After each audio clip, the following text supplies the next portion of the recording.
اللہ تعالیٰ نے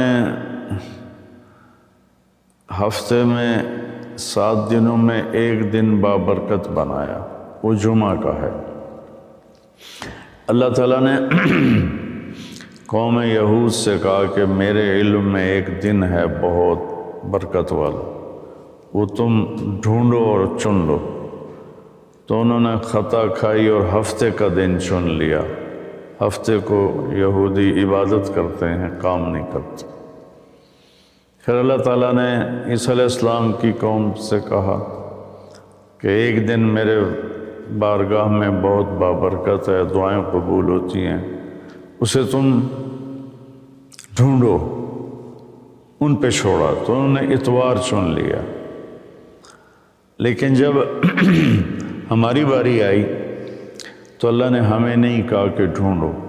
اللہ نے اپنے محبوب کی محبت میں جناب رسول اللہ صلی اللہ تعالیٰ علیہ وسلم کی طفیل اللہ تعالیٰ نے ہمیں خود بتا دیا کہ وہ جمعہ کی رات ہے اور جمعہ کا دن ہے۔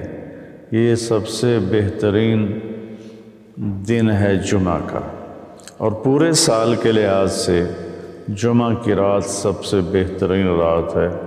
خصوصی طور پر پھر شب قدر سب سے اعلیٰ ہو جاتی ہے، لیلۃ القدر سب سے اعلیٰ ہو جاتی ہے۔ تو وہ 21، 23، 25، 27، 29 کی راتوں میں کوئی ایک رات ہوتی ہے۔ تو وہ اللہ تعالیٰ نے بہت ہی بابرکت بنائی، اللہ ہمیں نصیب فرمائے۔ تو جمعہ کا دن اللہ تعالیٰ نے پسند فرمایا، اس میں ایک گھڑی دعا کی قبولیت کی ہے، وہ چھپی ہوئی ہے۔ اس گھڑی میں جس خوش نصیب کو ہاتھ اٹھانے کی دولت مل جائے وہ دعا فوراً قبول ہوتی ہے، وہ سیدھی عرشوں پر جاتی ہے۔ علماء نے اس میں تحقیق کی، ہر ایک نے اپنے اپنے خیال کے مطابق۔ بعضوں کے نزدیک جب امام خطبے کے لیے ممبر پہ آتا ہے تو وہ دعا کی قبولیت کا وقت ہے۔ بعضوں کے نزدیک جب دو خطبوں کے درمیان بیٹھتا ہے تو وہ وقت دعا کی قبولیت کا ہے، اور بعضوں کے نزدیک عصر سے مغرب کے درمیان کوئی بھی گھڑی اللہ کی بارگاہ میں دعا کی قبولیت کی ہوتی ہے۔ تو جمعہ کی نماز کو اللہ کے نبی نے بہت اہم قرار دیا، اور ارشاد میں بڑے دکھ کے ساتھ یہ حدیث بیان کر رہا ہوں۔ میرے نبی نے فرمایا جو 3 جمعے مسلسل چھوڑ دیتا ہے وہ میری ملت سے خارج ہو جاتا ہے، میری امت سے خارج ہو جاتا ہے۔ تو میں اپیل کروں گا ان بہن بھائیوں سے جو نماز میں سستی کرتے ہیں، کم از کم جمعہ ضرور پڑھ لیا کریں۔ عورتوں پہ جمعہ فرض نہیں ہے، مردوں پہ فرض ہے۔ تو میں کہا کرتا ہوں جو دوست ملتے ہیں جی نماز نہیں پڑھی جاتی، تو میں ان سے کہتا ہوں ایک نماز 5 میں سے طے کر لو اور ایک جمعہ طے کر دو، 2 نمازیں شروع کر دو۔ جس نے بھی اس پہ عمل کیا وہ 5 وقت کا نمازی بن گیا۔ تو جمعہ کی نماز کے بعد جمعہ سے جمعہ تک کے جتنے گناہ ہوتے ہیں وہ اللہ تعالیٰ معاف فرما دیتے ہیں، اور جو جتنی جلدی جا کے بیٹھتا ہے امام کا خطبہ سننے کے لیے اس کو اتنا زیادہ اجر ملتا ہے۔ رمضان المبارک میں جنگ بدر ہوئی، 17 رمضان جمعہ کا دن، اور اللہ نے قیامت کو بھی جو قائم کرنا ہے جمعہ کا دن۔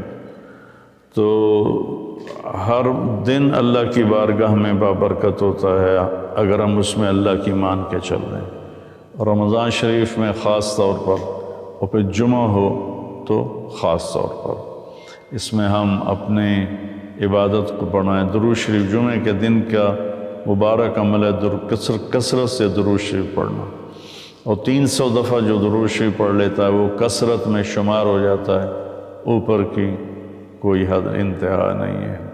تو میرے بہن بھائیوں، میرے عزیزوں، اللہ تعالیٰ نے ہمیں ہر نماز کی بڑی اہمیت بتائی ہے، ہر نماز کی، لیکن خاص طور پر جمعے کی بڑی فضیلت ہے، اور جمعہ بھی رمضان المبارک کا ہو تو اور زیادہ وہ باعث برکت ہے، قابل رحمت ہے۔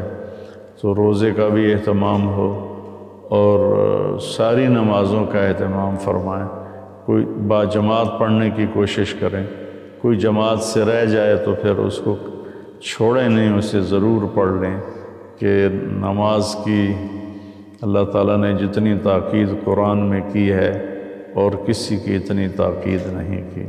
اور اللہ تعالیٰ نے 10 دفعہ اقیم الصلاۃ، اقیم الصلاۃ، اقیم الصلاۃ وآتوا الزکاۃ، تو 10-12 دفعہ اللہ نے قرآن میں براہ راست حکم کیا اقیم الصلاۃ وآتوا الزکاۃ۔ اور ادھر اللہ پاک کی رحمت کے دروازے کھلے ہوئے ہیں، اللہ کا عرش پہلے آسمان پر ہے، جنت کے دروازے کھل چکے ہیں، جہنم کے دروازے بند ہو چکے ہیں۔ اور میرے نبی کا فرمان ہے کہ اگر میری امت کو پتہ چل جائے رمضان کیا ہے تو تمنا کریں گے کہ سارا سال ہی رمضان ہو، اتنی اللہ کی رحمت ہوتی۔ اللہ نے فضل فرمایا، صرف 1 مہینے کے لیے ہمیں اللہ تعالیٰ نے اس کا پابند کیا۔ تو میرے بھائی بہنوں، اس مہینے کو قیمتی بناؤ۔ غریب کا سال بھر کا روزہ مل کر افطار کروا۔